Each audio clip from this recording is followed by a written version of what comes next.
What can you say about movie critic Kyle Smith's review of The Cabin in the Woods that can't simply be said by his name, because I'm really sick of reading Kyle Smith's reviews. This guy's so dumb.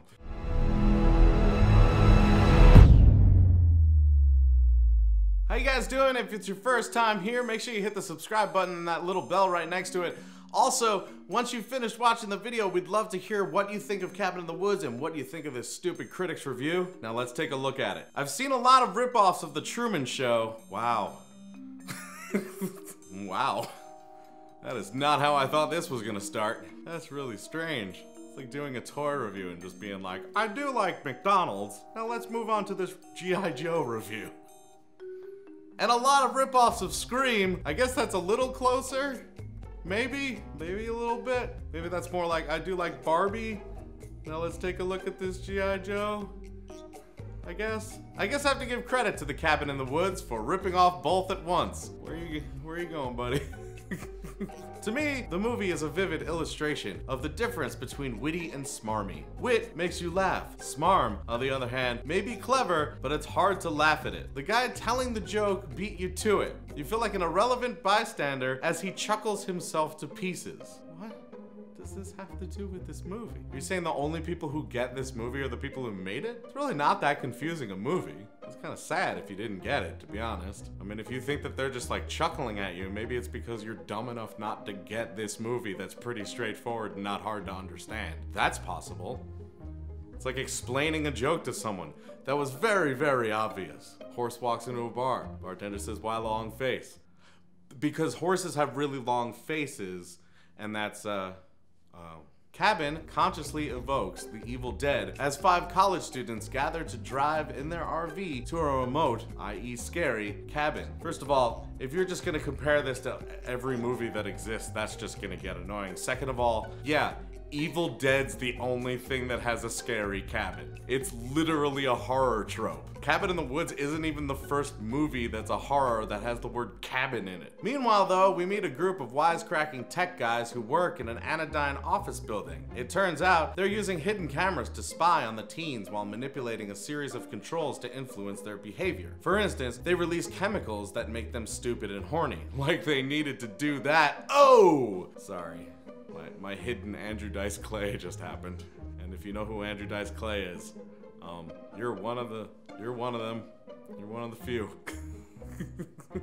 So the youngsters act increasingly crazy and dare each other to visit the creepy Cellar, which is a garage sale of horror props, creepy dolls, an ancient diary, etc. Scary things start to happen, and if you're betting that all heads will remain attached to their own necks, you're probably new to this game. First off, no one's gonna find this unexpected. I mean, you could even put a 5-year-old in front of this movie and they could be like, ah, that's some creepy stuff, something bad's gonna happen. I mean, they're gonna know, but I mean, if we get rid of all of the horror tropes from horror, then we don't have anything. If you get rid of all the scary things, you don't have the scary. You have, you know, Valentine's Day. Every time things get horrifying though, we cut back to the tech wizards who are orchestrating the whole experience. The scares are therefore ironic, and being safely cordoned off behind these quotation marks aren't scary. I don't feel like people orchestrating messed up things makes it less scary. To be honest, I feel like it kind of makes it more scary that someone is doing this to them and that they don't know. That's part of the fright. I guess not knowing at all is also scary, but like the fact that you know that these people are doing this and you don't know why and it's messed up, it's another version of scary. While some of the one-liners are funny, the only reason I can think of to keep watching is to learn what the overarching reason behind the setup might be. How incredibly interesting that the mystery that they created in the movie was the reason you kept watching. That's so dumb. It's like watching The Legend of Bagger Vance and being like, I just want to learn about Bagger Vance. That's the only reason I kept watching. Yeah, agreed. When this answer is delivered though, it's weak, and it's given in the clunkiest possible way. A new character simply walks on screen and explains the backstory. Man, that really limits your movie watching. If you don't like that, that's pretty limiting. It's gonna happen in like 90% of movies you grab. Like if you had a video store what the f is a video store? Anyway, if you had a video store that had an entire section of movies where things weren't explained by one of the characters, It would literally just be like a shelf in the bathroom that only employees can use. Worse, it's a celebrity cameo. Worse still, the reveal nullifies everything the protagonists have been trying to do. Yeah, it's called the twist. If a twist just kept everything the same, it wouldn't be a twist. Kind of how it works. I mean, if a snowboarder was like, check out this McTwist, and then just stood there, you'd be like, that's not a McTwist. In fact, that's not a move. In fact, you're just standing there. Well done, Shaun White. It's just like when Shaun White got lazy. He's like, I'm already famous and won all this crap, man. I don't even need to do tricks, and people are amazed. I always get confused with him and Carrot Top, and his nickname is Carrot Top, which makes it more confusing. Neither are funny.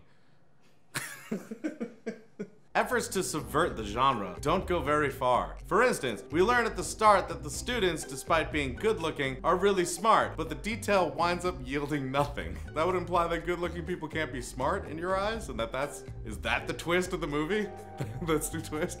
Oh my god, I want a banger, and she's brilliant! I'm starting to think you're gorgeous, Kyle Smith, cause you seem pretty dumb. Moreover, none of the young people in the cast, the jock is played by Thor star Chris Hemsworth, manages to make his or her character memorable, with one exception. Because the point isn't the characters.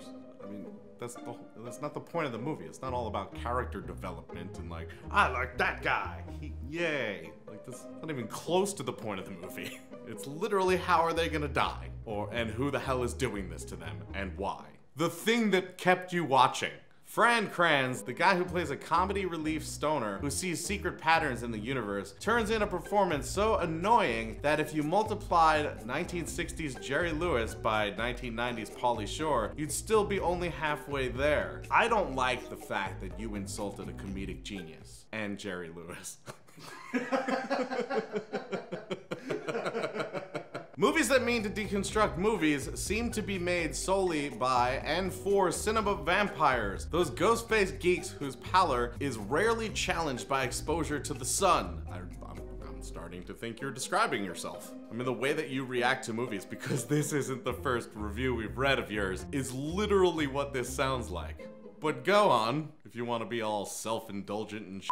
This audience is meant to be sent chattering into the street exclaiming, did you spot that reference too? I require more, and couldn't help noticing that the total of genuine wit in the movie is roughly equal to that contained in any 6 minutes of any Treehouse of Horror episode of The Simpsons. You're just one of the most beloved things. That's really stupid. I don't like this, and it's as dumb as something most people love. That's a really, really poor argument.